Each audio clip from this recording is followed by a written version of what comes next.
Alors quand on réalise des tiroirs pour, comme moi ici, hein, pour mon atelier, ou que ce soit dans votre maison pour un dressing, pour tout autre aménagement intérieur que l'on peut faire, la phase finale de notre aménagement de tiroir, ça va être de mettre là en place une façade. La façade, c'est ce qui va se voir, c'est le dernier élément qui va être vraiment déterminant pour l'esthétique de votre ensemble, et c'est quelque chose sur lequel on ne peut pas non plus faire n'importe quoi, de manière à avoir quelque chose qui soit joli, qui soit harmonieux, qui soit esthétique. Alors certains m'ont dit, pourquoi on fait une façade indépendante, pourquoi on ne ferait pas la face avant du tiroir comme celui qui est ici, la face avant directement avec sa façade, donc une façade qui serait plus large et qui serait plus haute et qui serait partie intégrante du tiroir. Effectivement, on pourrait faire ça, mais il faut savoir que si on fait ça, on n'aura aucun réglage possible. C'est-à-dire qu'on va quand même galérer pour respecter les jeux, que ce soit les jeux latéraux, que ce soit les jeux en hauteur, puisque si on fait ça, la façade va être partie intégrante du tiroir, et donc elle va être montée sur les coulisses, et sur les coulisses, on n'aura aucun réglage pour ces différents espacements. Donc, c'est pas la solution idéale. Si, comme moi, dans un atelier, je pourrais le faire parce que ça réclame peut-être moins de précision. Moi, contrairement, je suis un peu maniaque et j'aime bien que ça soit fait aussi bien que si c'était pour un dressing ou pour un meuble dans la maison. Donc, on va utiliser une autre méthode. Avant de regarder la méthode, on va regarder un petit peu le matériel qu'il vous faut. Vous allez voir que c'est assez simple, il n'y a rien de compliqué, pas d'outil particulier. Donc ici, vous voyez mes 3 visseuses, hein, mais c'est surtout parce qu'on a besoin de 3 mèches différentes, 3 forets différents. Donc moi, j'en ai monté un forêt sur chaque perceuse parce que j'ai la chance d'avoir plusieurs perceuses. Donc, on va prendre premièrement un forêt de 10 ou 12 mm minimum. Ensuite, on va prendre un forêt de 4 mm, ça sera pour monter les poignées à la fin. Et sur la troisième ici, on a un forêt de 2 mm qui va nous servir à faire les avant-trous avant de mettre les vis. Ensuite, on aura besoin de quoi mesurer, donc ici 1 mètre ou un réglé ou autre chose. Hein. Hop, de quoi marquer. Alors, soit directement crayon à papier avec mine assez longue pour pouvoir passer à travers les éléments en bois, ça je vais vous montrer pourquoi, ou ce petit dispositif, ce petit spray de marquage. Vous voyez, je ne sais pas si vous connaissez, mais je vous montrerai un peu comment ça fonctionne. Vous mettez ça dans la partie que vous voulez marquer, dans le trou par exemple, et vous appuyez, ça fait un petit spray et ça va venir envoyer un petit peu de peinture verte, un petit peu de colorant vert sur la partie. Donc ça va faire un marquage assez précis et c'est très facile à faire. Donc ça c'est génial. Si vous ne connaissez pas, je vous mettrai le lien dans la description, vous verrez. Ça c'est top. Ensuite, on aura besoin de vis. On a besoin de 2 vis. Alors, 2 vis qui seront adaptées à l'épaisseur de vos différents éléments, à la fois l'épaisseur de la face avant du tiroir plus l'épaisseur de votre façade. Moi ici, j'ai 18 mm plus 18 mm, donc j'ai 36 mm. J'ai pris des vis de 5 par 30, ou 4 par 30, 4 par 30 plutôt. Ensuite, j'aurai besoin de 2 rondelles larges. Donc ici, ce sont des rondelles qui font 20 mm. Donc vous allez comprendre pourquoi il nous faut ces rondelles larges, 20 mm minimum. Hein, ce sera pour absorber nos réglages, tournevis, donc une poignée pour finir. Quand on aura fini de positionner notre façade, on viendra y mettre une poignée comme j'ai fait sur les autres tiroirs. Et on a besoin en finale d'un peu de double face. Donc double face, pas n'importe lequel, pas du double face fin, il faut du double face qu'on appelle moussé ou une double face épais. Vous voyez celui-là, il fait à peu près, je dirais, il fait bien 2 mm d'épaisseur. C'est important pour absorber les aspérités du bois. Surtout moi ici qui suis en OSB, l'OSB c'est pas forcément très lisse. Donc il faut quelque chose qui puisse absorber les aspérités du bois. Donc double face moussée, il en faudra 2 petits morceaux. Et puis ma foi, c'est à peu près tout. On va pouvoir commencer à regarder et commencer à appliquer la méthode de fixation de nos façades, de réalisation de notre façade et de fixation sur notre tiroir. Alors la première étape, et non la moindre, ça va être de prendre les dimensions nécessaires à votre façade. Alors vous voyez comme ici, je vais avoir besoin de la distance entre mes deux poteaux ici, hein, mes deux parties verticales, et également entre le fond de mon meuble et la façade supérieure, je vais avoir besoin de ces cotes-là. Alors, je vais prendre mes cotes et ensuite, je vais déterminer les jeux que je veux laisser de chaque côté. Alors, comme on peut voir ici, hein, moi, je prends généralement 2 mm de jeu de chaque côté. Ça veut dire que je vais retirer, sur chacune de mes cotes que je vais trouver ici, je vais retirer 4 mm. Ça va me donner la dimension de ma façade. Donc, on va partir de la dimension nominale de mon emplacement. Comme ici, j'ai à peu près 696 mm. Et en hauteur, j'ai 205 mm. Donc, de 696 mm, c'est 205 mm. Je vais renlever 2 fois 2 mm pour garder mes jeux. Donc j'ai besoin d'un jeu de part et d'autre de la façade sur la largeur et j'ai besoin aussi d'un jeu entre la façade de tiroir supérieure et ma structure qui va être en bas là ici. Donc 2 mm de chaque côté. je renlève toujours 4 mm. On peut jouer sur le millimètre, hein. On pourrait se dire on va enlever que 2 mm, c'est-à-dire qu'on va avoir un jeu de 1 mm d'un côté, un jeu d'1 mm de l'autre. On commence à aller dans le très précis, et sur du bois, bon, on peut, hein, c'est faisable. On a toujours un peu de jeu dans les coulisses, hein, c'est jamais fixe. Donc bon, 2 mm, ça me paraît pas non plus déconnant et c'est pas inesthétique. À partir de ce moment-là, on va avoir la dimension de notre façade à découper. Alors si je veux tester des jeux minimum, hein, si je veux essayer de voir le moins possible de jeux, eh bien je peux commencer par couper avec moins 3 mm ou moins 2 mm. Et puis de toute façon, je pourrais toujours recouper un petit peu plus. Dans l'autre sens, ça va être plus compliqué, hein. Il y a un célèbre adage qui dit 4 fois coupé, 4 fois trop court. Ça se vérifie. Donc allez-y progressivement. Si vous voulez voir à peu près les jeux que ça représente dans votre façade, bah, coupez votre cote nominale moins 2 mm, faites un essai dessus, positionnez-le. Et si c'est pas assez, bah, retirez 1 mm, retirez 1 mm. C'est assez facile si on a une scie à onglet ou une scie sur table. C'est assez facile de reprendre les cotes, de prendre 1 mm par 1 mm. N'hésitez pas à prendre un petit peu plus grand au départ et puis affiner derrière pour arriver à la cote finale que vous souhaitez. Donc ma façade elle est ici, je l'ai découpée et je vais pouvoir commencer à la positionner. Je vais passer à la deuxième étape pour commencer à mettre en place notre façade. Alors, chose que j'ai oublié de vous demander de prendre dans la description des éléments. Bon, c'est pas obligatoire mais ça facilite la vie. C'est un petit peu de ruban adhésif comme ça. Alors pourquoi on va faire ça? Je vais vous montrer. On va prendre environ 20 à 30 cm de ruban adhésif. Hop. On va en replier une partie et on va venir le coller ici à l'intérieur du tiroir. Ça va nous permettre de ressortir notre tiroir facilement quand on aura besoin de le bouger, parce qu'une fois qu'il est incrusté dans les autres tiroirs, on peut mettre la main en dessous, mais si c'est un tiroir intermédiaire, des fois on n'a pas suffisamment d'espace. Donc avec ce petit ruban adhésif, eh ben, on peut le sortir facilement et ça permet d'être plus simple à manipuler. Donc ça, c'est une étape intermédiaire. Le petit ruban adhésif, si vous souhaitez, ça va vous aider. La vraie étape suivante, ça va être de prendre la perceuse avec la mèche de 10 ou 12 mm. Alors ça, c'est le minimum. 10 mm, ça fonctionne très bien. Et vous verrez pourquoi on peut passer à 12 si on a besoin. Et on va faire 2 trous dans la façade du tiroir.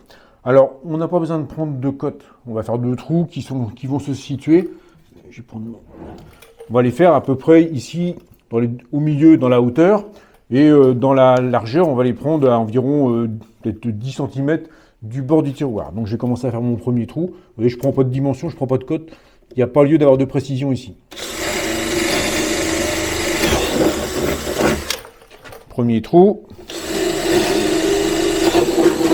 Voilà. J'ai mes 2 trous débouchants moi j'ai pris 10 mm. Donc les 2 trous sont faits. Ensuite, je vais commencer à positionner ma façade sur mon tiroir. Alors, première chose à faire pour positionner, je vais utiliser mon double face. Je prends ma façade de tiroir, je vérifie bien, regardez bien aussi dans quel sens vous la mettez. Parce que si je sais que l'OSB par exemple, il y a un côté qui est un peu plus moche que l'autre. Moi, je veux que ce soit esthétique, donc je sais dans quel sens je vais mettre ma façade. Voilà, donc ma façade va venir comme ça. Donc repérez bien, mettez une petite croix, mettez quelque chose sur votre façade, vous verrez dans quel sens. On va prendre les 2 morceaux de double face. Alors ici, j'ai une façade qui est assez large, donc je vais prendre, vous voyez, je prends à peu près un peu moins que la largeur de la façade et je viens les mettre au bout de ma façade. Donc ça, c'est quelque chose qui va pas rester, hein. Vous voyez, donc j'ai mis mes 2 morceaux de double face. J'en ai un ici, j'en ai un ici. Et ça, je vais pouvoir enlever la protection et je vais venir, je vais rentrer ma poignée ici parce qu'il va peut-être m'embêter, non, pas m'embêter. Je vais venir prépositionner ma façade sur mon tiroir. Donc là, je n'ai pas besoin non plus d'être précis au millimètre. Je vais vous expliquer pourquoi après.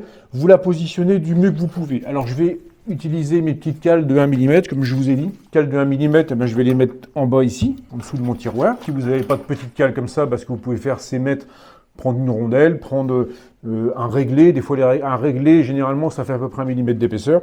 Vous le positionnez en dessous, ça va vous donner votre assise, ça va vous donner votre cote. Une fois que j'ai fait ça, je vais venir positionner ma façade. Donc, je peux la reposer sur mes cales. Et pour la largeur, je vais essayer de me placer à peu près centré dans mon espacement. Vous voyez, là, je suis plutôt placé pas mal parce que je suis la façade qui est au-dessus. Et du coup, là, j'ai un espacement qui est respecté. Donc là, je vais appuyer fermement dessus pour que mon double face prenne. Que je vous ai dit, le double face sur de l'OSB, comme il y a des aspérités, des fois c'est pas toujours très bien collé. Donc on n'hésite pas à bien appuyer dessus pour être sûr que notre double face soit bien en contact. Une fois que mon double face est collé, on va pouvoir réouvrir le tiroir. Si on veut être sûr de maintenir notre façade sur le tiroir, on va prendre un petit serre-joint comme ça, le temps de poursuivre les autres étapes. Donc je vais ouvrir mon tiroir, je vais maintenir ma façade comme ça. Voilà, mon réglage, j'essaye de le garder au maximum. Je viens positionner mon serre-joint. Le réglage que j'ai fait tout à l'heure, je ne peux plus le faire parce que je ne peux plus la fermer puisque j'ai le serre-joint qui va me gêner.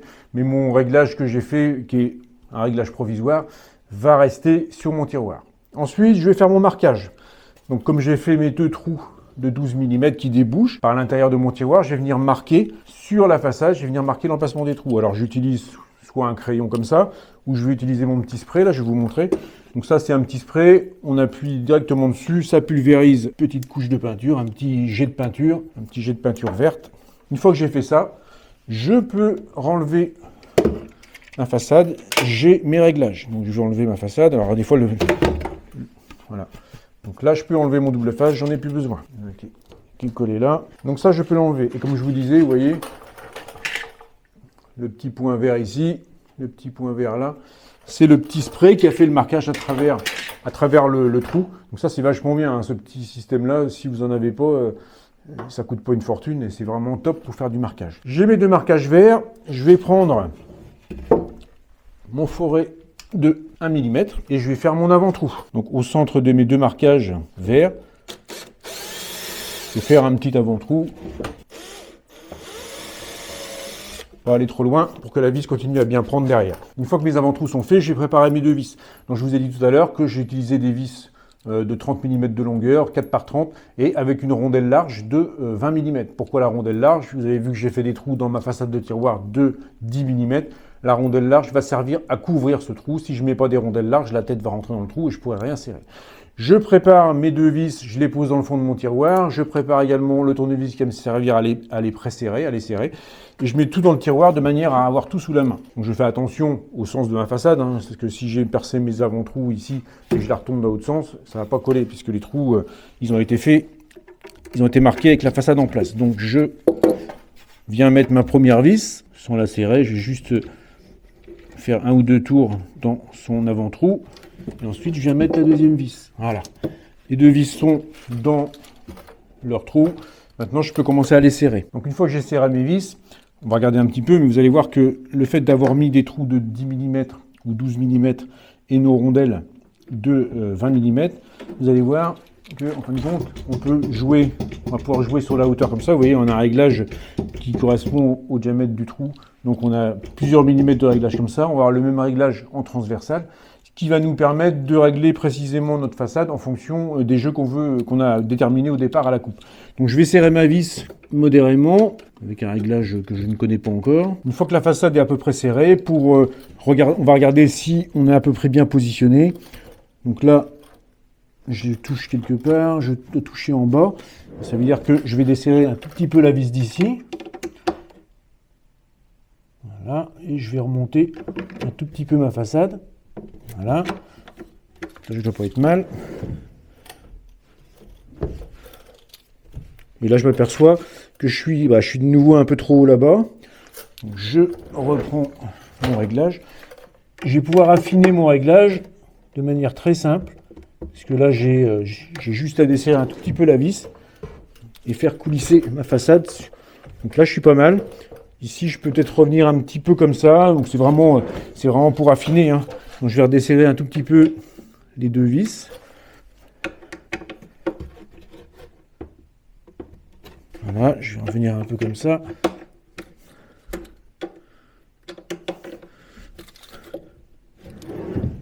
Et là, pour moi, c'est satisfaisant. Mes jeux me conviennent parfaitement. Je suis aligné de partout. Mon tiroir coulisse très bien. Donc là, je peux déterminer que mon réglage, c'est le bon. Donc je vais pouvoir finir par serrer de manière définitive mes 2 vis à l'intérieur. Et voilà. Cette fois, je considère que mon jeu, il est parfait. Donc je peux continuer le montage de ma façade. La dernière étape pour finaliser notre tiroir, ça va être du monter sa poignée. Alors, par définition, par défaut, au départ, les poignées, généralement, elles sont vendues avec des vis de 30 mm. Bien évidemment, comme nous, on a, enfin ici, moi, j'ai 2 fois 18 mm, les vis de 30 mm, elles vont être bien trop courtes. Donc, j'ai racheté des vis du même diamètre, donc du diamètre 4, mais qui font 40 mm.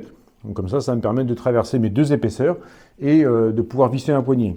Alors, pour le marquage de mes poignets, comme j'en ai beaucoup à marquer, moi je me suis fait un petit gabarit. Je sais que c'est 128 mm d'anthrax, donc je positionne mon gabarit et ça me permet d'avoir mes trous assez facilement.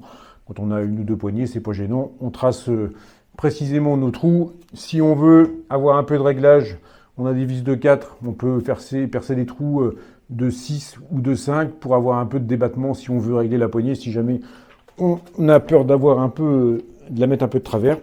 Et une fois que j'ai fait ça, que ma façade elle est bien réglée, qu'elle est serrée avec mes 2 vis à l'intérieur, je vais pouvoir percer mes 2 trous à travers les 2 éléments façade de tiroir et façade mobile.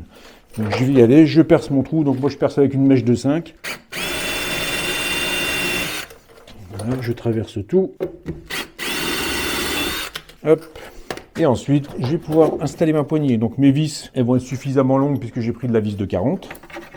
Et je vais visser ma poignée. Donc voilà, la poignée est mise en place. Alors la poignée, elle vient prendre en sandwich la façade mobile et la façade du tiroir. Donc en final, ça va figer votre réglage.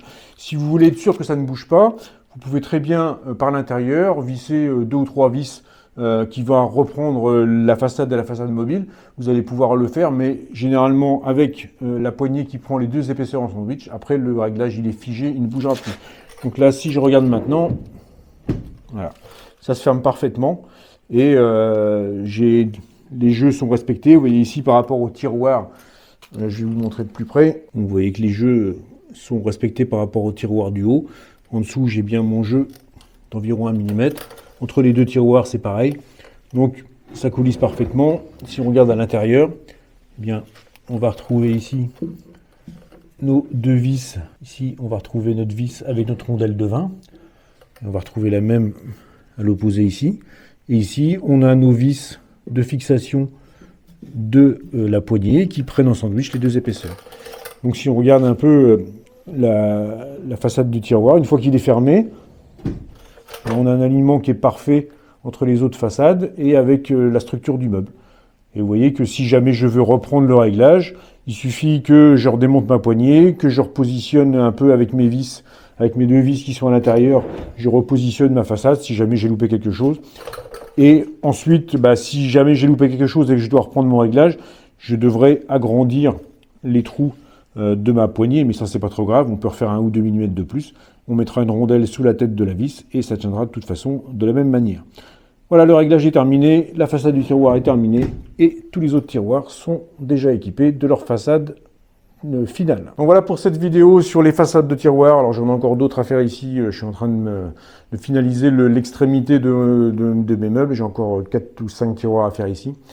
Donc voilà cette explication pour les façades. Vous avez été assez nombreux à me demander de faire la vidéo, voilà qui est fait. J'espère que vous aurez bien assimilé, bien compris, ou si moi j'ai oublié, ou si j'ai mal expliqué une phase, n'hésitez pas à mettre un petit commentaire, je vous répondrai. Si cette vidéo vous sert, si vous avez aimé cette vidéo, n'hésitez pas à mettre un petit pouce en l'air, ça fait toujours plaisir et ça m'aide beaucoup pour ma chaîne. Si vous n'êtes pas encore abonné à ma chaîne, Les Bricoles de Pascal, n'hésitez pas à le faire, vous serez les bienvenus. On se retrouve d'ici quelques temps pour un nouveau sujet, une nouvelle vidéo. Moi je vais continuer à aménager mon garage et puis je vous dis à vous, bricolez bien. Allez, salut, à plus!